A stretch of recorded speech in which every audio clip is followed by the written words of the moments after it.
I turned up to a whole series of lectures on the strength of one CTWT lecture being that interesting. And it took an hour and a half every week, well, slightly more because I had to travel in for it. And I would turn up to listen because I heard one CTWT lecture that I was quite interested by. Critical Traditions in Western Thought is the core course for all of our 5 undergraduate degrees in the humanities programme.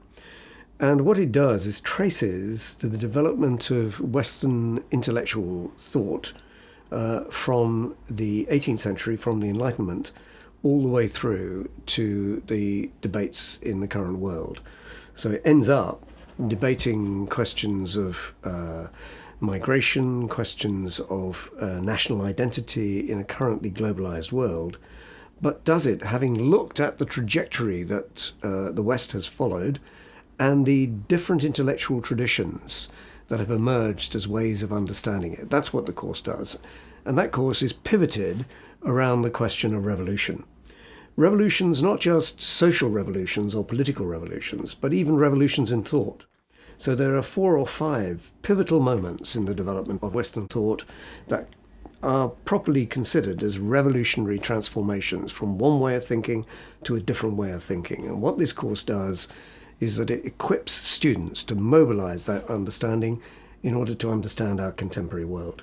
We look at sort of everything from Isaac Newton, Francis Bacon and their sort of philosophical ideas to the French Revolution, women's rights. We've just recently done Mary Wollstonecraft, which is really interesting. The whole Critical Traditions of Western Thought so far has been following a track of domination of European thought and European values applied to the whole world. One thing I could probably zoom in is the word civilization and what civilization actually means today. And when you say that you're being civilized or you're civilizing somewhere, it means so much more than what we think it is. When I was younger, I used to think civilizing, I used to associate that word with things like good and proper. And it's not that it's not good and proper, it's that it has so much more loaded meaning of that. Hundreds of years of history behind it, hundreds of years of colonization, slavery, and basically just European thought fueled by ration and reason. So there should be a sense, when you've done that course, of a kind of the way that thought in the West, shaped by events, linking with events, has evolved from the early Enlightenment thinkers, the scientific revolution, and so on, the stress on reason and rationality in the philosophers of the 18th century, through the whole of the 19th century, and up to kind of postmodernism in more recent decades.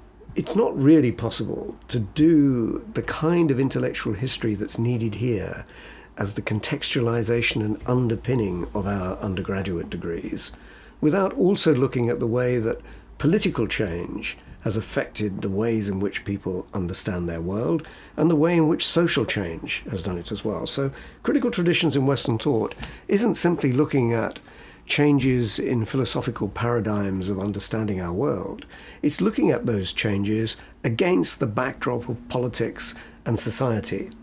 And that sort of disciplinary approach to intellectual history is something that sets this course apart from simple, straightforward intellectual history as such. And that kind of course is the sort of course that we need, because our 5 undergraduate interdisciplinary degrees need the contextualization of intellectual history, political history, and social theory.